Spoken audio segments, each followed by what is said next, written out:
오늘 우리에게 주신 하나님 말씀은 요한복음 2장 1절에서 11절까지 말씀입니다.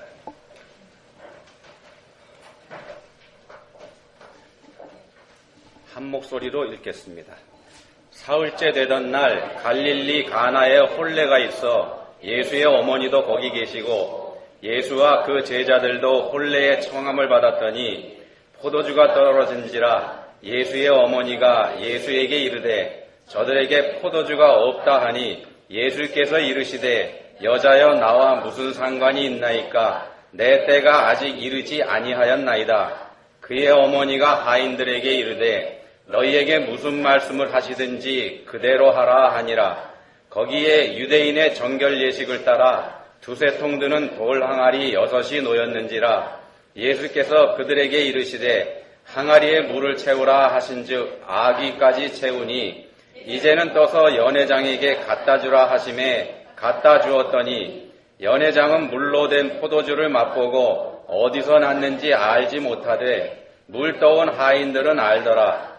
연회장이 신랑을 불러 말하되 사람마다 먼저 좋은 포도주를 내고 취한 후에 낮은 것을 내거늘 그대는 지금까지 좋은 포도주를 두었도다 하니라. 예수께서 이 첫 표적을 갈릴리 가나에서 행하여 그의 영광을 나타내심에 제자들이 그를 믿으니라. 아멘.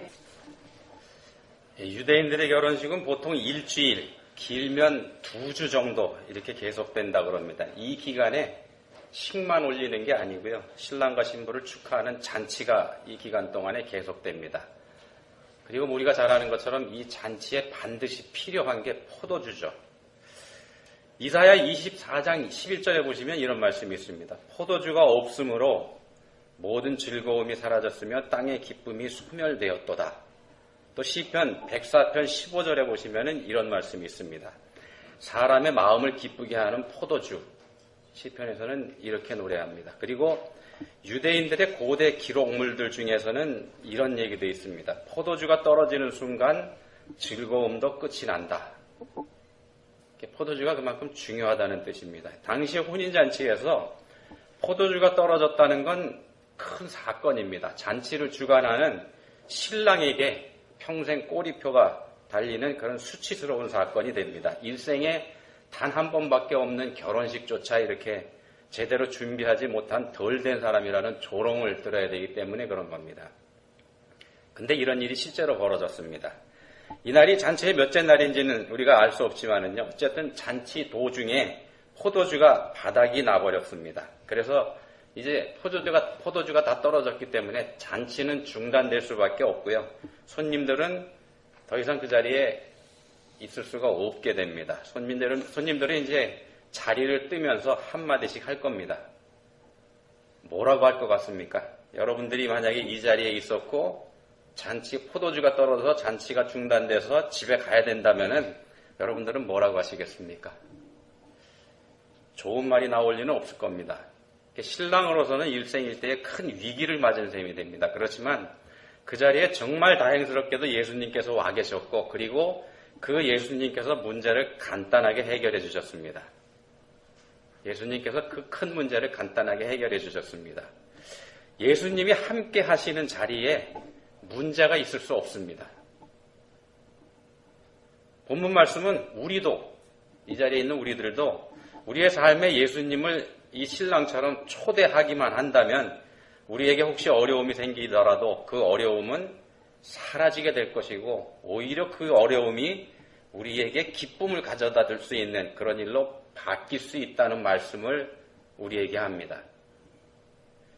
본문의 신랑은 예수님을 자신의 잔치자리에 초대함으로써 큰 위기를 모면한 것은 물론이고요. 다른 사람들과는 달리 가장 질 좋은 포도주를 나중까지 남겨둔 예사롭지 않은 인물이라는 그런 평까지 듣게 됐습니다.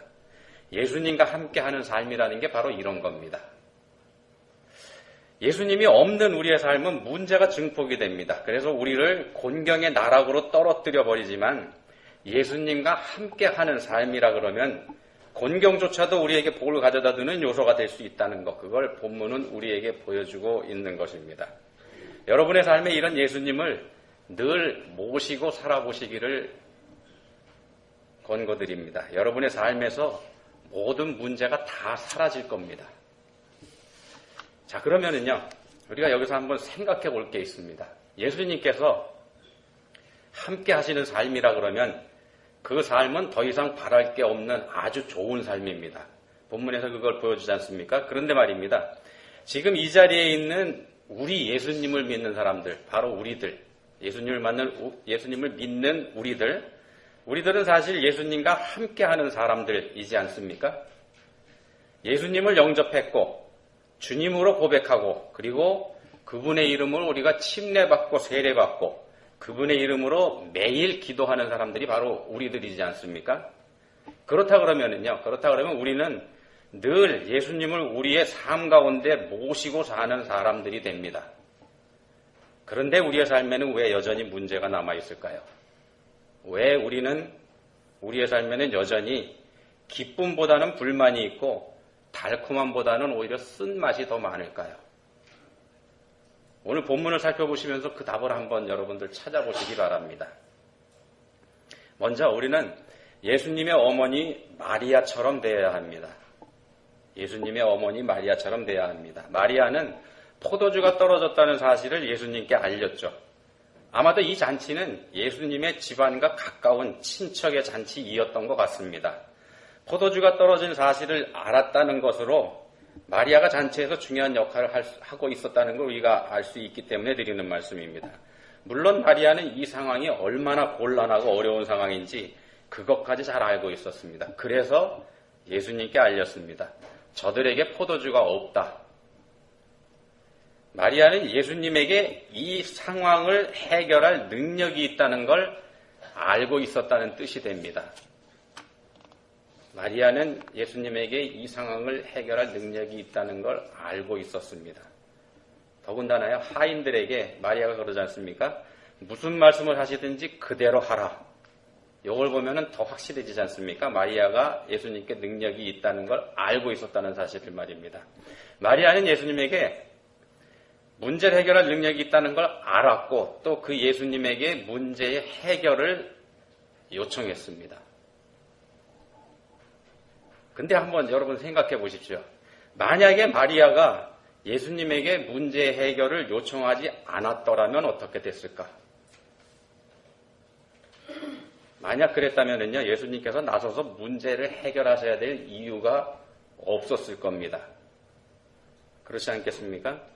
예수님께서 어머니 마리아에게 여자여 나와 무슨 상관이 있나이까 내 때가 아직 이르지 아니하였나이다 이렇게 말씀하지 않았습니까?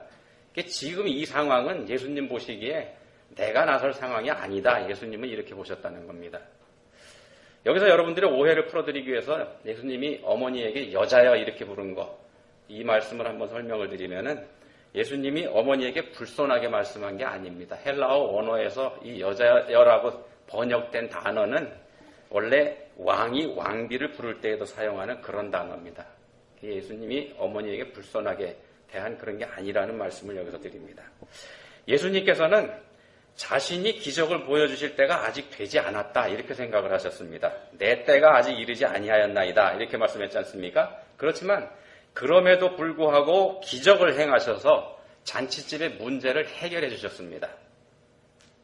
어머니가 요청했기 때문이죠. 이때는 예수님께서 이제 막 공생애를 시작하는 그런 때였습니다. 본문 11절에서 말씀하는 것처럼 이 기적은 예수님께서 행하신 첫 번째 기적입니다. 어머니 마리아의 요청 때문에 행하신 기적입니다. 마리아의 요청, 바꿔서 말씀드리면은 마리아의 기도에 성자 하나님이신 예수님께서 응답하신 게 됩니다. 예수님 바로 이런 분입니다.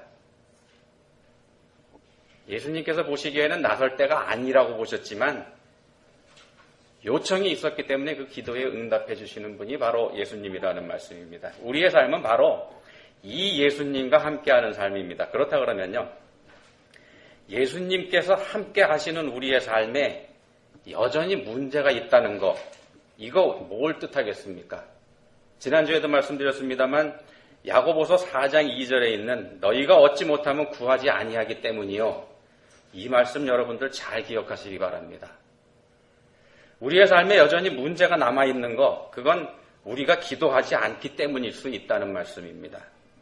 우리는 본문의 마리아처럼 기도하는 사람이 먼저 되어야 됩니다. 그 다음에는요, 마리아를 말씀드렸고, 그 다음에는 마리아의 명령을 따라서 예수님께서 시키신 대로 순종한 하인들, 이 사람들하고 같은 자세를 우리가 가져야지 됩니다. 본문 7절에서 예수께서 그들에게 이르시되 항아리에 물을 채우라 하신즉 아귀까지 채우니 이렇게 말씀합니다.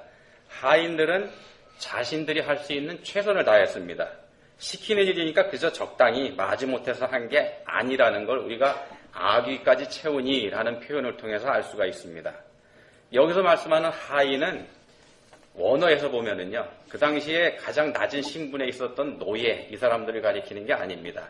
노예는 일반적으로 둘로스라는 말로 표현을 하는데 여기서 사용한 단어는 디아코노스라는 단어입니다.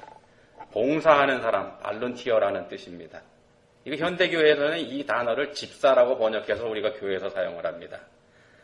마리아의 요청도 그리고 예수님의 명령도 거부할 수 있는 위치에 있는 사람들이었다는 뜻이 됩니다. 그런데 이 사람들은 물을 아귀까지 채우는 적극적인 순종을 합니다. 적당히 반쯤 채운다고 해서 누가 뭘 할 것도 없는데 반쯤 채우고 딴 데 가버려도 뭐라고 할 사람 없지 않습니까? 그런 사람들입니다. 이 사람들의 적극적인 순종 덕분에 잔치에서 필요한 포도주를 풍성하게 공급하는 큰 역할을 이들이 하게 되는 걸 우리가 보게 됩니다. 아구까지 꽉 채웠으니까는요. 더 중요한 사실은요. 이 사람들은 이처럼 적극적으로 이 일에 개입함으로 인해서 예수님께서 행하신 수많은 기적들 가운데 첫 번째 기적, 예수님의 기적 중 첫 번째 기적의 현장에서 그 기적을 직접 목격하는 증인이 되었다는 사실입니다. 본문 9절에 보시면은요, 연회장은 물로 된 포도주를 맛보고도 어디서 났는지 알지 못하되 물 떠온 하인들은 알더라. 이렇게 말씀합니다. 이들이 얼마나 영광스러운 자리에 있게 됐는지 그걸 우리가 알 수 있습니다. 순종이 이들을 이런 자리에 세웠고 물이 포도주로 변하는 걸 직접 확인하는 그런 위치에 이 사람들이 설 수 있게 해준 것이 됩니다. 순종이라는 게 그래서 이렇게 중요합니다. 자발적인 순종이기 때문에 더 귀합니다. 우리에게 예수님의 말씀은 언제든지 들려옵니다. 우리 믿는 사람들에게 예수님의 말씀은 항상 들려오고 있습니다. 성경을 통해서 우리에게 말씀하고 우리 가족들을 통해서 우리에게 말씀하고 우리 이웃들을 통해서도 말씀하고 그리고 동료 교인들을 통해서도 우리에게 말씀이 들려옵니다. 그렇게 우리에게 들려오는 말씀을 우리가 하나님의 말씀이 아니라고 무시해버리면 아무 일도 일어나지 않습니다. 그렇지만 그 말씀을 우리가 하나님의 말씀으로 인정하고 받아들이고 그 말씀에 우리가 자원해서 순종하면 우리의 그 순종을 통해서 하나님께서 어떤 일을 하실지 우리는 알지 못합니다. 우리가 생각하지 못하는 엄청난 일이 될 수도 있습니다. 본문은 우리에게 그걸 가르쳐주고 있습니다. 그래서 우리는 본문의 하인들처럼 순종하는 사람이 또한 되어야지 됩니다. 우리는 예수님의 어머니 마리아처럼 되어야 된다 이런 말씀을 드렸고요. 또 예수님의 말씀에 적극적으로 순종한 하인들처럼 되어야 한다 이렇게 말씀드렸습니다. 두 가지 말씀드렸는데 이번에는요. 잔치자리에 참여하고 있는 다른 사람들, 이 사람들 입장에서 한번 보겠습니다. 잔치에 참석해서 먹고 마시고 있는 사람들은 이 순간에 행복한 시간을 보내고 있습니다. 제가 어렸을 때도 그랬습니다만 먹을 것이 부족했던 우리 옛날 조상들도 동네에 잔치가 있다 그러면은 그날을 손꼽아서 기다렸습니다. 잔칫날만큼 먹을 것이 풍족한 때도 없지 않았습니까? 어떤 의미에서 잔칫날은요, 명절날보다 더 좋은 날이기도 했습니다. 명절날은 그 날짜가 딱 정해져 있는 날이지만 잔칫날은 기대하지 않았던 날이 찾아오는 거지 않습니까? 일종의 보너스였었습니다. 이 잔치에 참석한 사람들, 본문에 나오는 이 잔치에 참석한 사람들은 그런 자리에서 먹고 마시면서 즐기고 있습니다. 더군다나 자신들은 알지 못하지만 우리 인류를 구속하러 오신 성자 하나님께서 첫 번째로 행하신 기적의 현장에서 그 기적으로 만들어진 포도주를 즐기는 대단한 경험을 이 사람들 하고 있습니다. 예수님께서 풍성하게 마련해 주신 포도주, 그것도 어느 포도주보다 질이 좋은 포도주를 마음껏 즐기는 기쁨을 이 자리에서 누리고 있습니다. 우리가 보기엔 정말 부러운 경험이지 않겠습니까? 근데 말입니다. 근데 정작 이 사람들은 그 사실을 알지 못하고 있습니다. 이거 어떻게 생각하시는지요? 이 사람들은 그 사실 모르지 않습니까? 이런 놀라운 자리에 있는 이 사람들을 우리가 행복한 사람으로 보아야 할까요? 여러분들 같으면 이 사람들 부러워하시겠습니까? 본문 9절에 연회장은 물로 된 포도주를 맛보고도 어디서 났는지 알지 못하되 이런 말씀이 있죠. 이 말씀이 바로 이 자리에 참석하고 있는 이 모든 사람들의 상황을 한마디로 대변해 줍니다. 이 사람들은 알지 못합니다. 지금 자신들이 있는 자리가 어떤 자리인지 말입니다. 그런 상태에서 그저 먹고 마시고 즐기다가 때가 돼서 잔치가 끝나면 집으로 돌아갔을 것입니다. 그리고 그 잔치 자리를 더 이상은 기억하지 않았을 겁니다. 성자 하나님께서 베풀어 주신 놀라운 은혜의 자리에서 그 은혜를 듬뿍 받아 누렸지만 그런 사실 이 사람들은 전혀 깨닫지 못하고 있습니다. 그들에게 있어서 그 자리에 함께 계셨던 예수님은 그들의 삶에 아무 영향도 주지 않은 아무 의미 없는 그런 사람이었을 뿐이었다는 말씀입니다. 근데 정말 예수님이 그 사람들의 삶에 아무 의미가 없는 그런 분입니까? 아니지 않습니까? 이 사람들이 그거 몰랐을 뿐이지 않습니까? 예수님이야말로 그들이 학수고대하던 바로 그분이었습니다. 바로 메시아였습니다. 그런데도 이 사람들은 자신들에게 찾아온 바로 그분을 만날 이보다 더 좋을 수 없는 기회를 그냥 덧없이 흘려보낸 겁니다. 몰랐기 때문입니다. 그때 이 잔치 자리에 참석하고 있던 이 사람들이 그 자리에 예수님께서 와 계시다는 사실을 알 수 있는 기회가 없었을까요? 설령 인간적으로 예수님이 누군지는 안다고 할지라도 그분께서 행하신 기적을 보면 예사롭지 않다는 거 알 수 있지 않겠습니까? 우리가 쉽게 생각해 봐도요, 그렇지 않을 거라는 거 알 수가 있습니다. 물이 포도주로 변한 것에 산 증인, 그걸 직접 눈으로 목격한 하인들이 바로 그 자리에 있지 않습니까? 이 사람들이 한쪽에 서서 웅성거릴 거는 분명합니다. 그런 분위기를 어지간한 눈치가 있는 사람이면은 깨달을 수 있습니다. 또 자신들에게 들려오는 이상한 소리가 들릴 거지 않습니까? 물을 포도주로 변화시켰다고. 이런 얘기에 조금만 관심을 가졌더라도요, 이 사람들의 상황이 달라질 수 있을 거라는 겁니다. 그렇지만 우리가 알 수 있는 것처럼 불행하게도 이 사람들 중에서 본문의 표적을 보고 예수님을 믿게 된 사람은 없었습니다. 본문을 통해서 우리가 보면은 단지 제자들 몇 사람뿐이었습니다. 본문 11절에서 이렇게 말씀하죠. 예수께서 이 첫 표적을 갈릴리 가나에서 행하여 그의 영광을 나타내심에 제자들이 그를 믿으니라. 이 기적 때문에 예수님을 믿은 사람들은 제자들 뿐이었습니다. 손님들 중에서도, 그리고 그 기적의 직접 당사자라고 할 수 있는 하인들 중에서조차 이 기적 때문에 예수님을 믿은 사람은 없었다는 겁니다. 한 사람도 없었습니다. 이게 우리들의 현주소입니다. 우리들의 현주소입니다. 예수님을 구주로 모시고 사는 우리의 삶은 날마다 기적이 일어나는 삶일 수 있습니다. 여러분들의 주변, 또 여러분들의 삶을 유심히 한번 살펴보시기 바랍니다. 여러분들의 삶에서 일어나고 있는 모든 일들이 여러분께서 계획하시고 또 그 계획하신 대로 행하신 그 결과로 일어나는 일들만 있습니까? 여러분들이 전혀 의도하지 않았던 일들이 여러분들 삶 가운데서 일어나는 일 많지 않습니까? 우리의 삶은 우리를 창조하신 창조주 하나님께서 주관하시는 그런 삶입니다.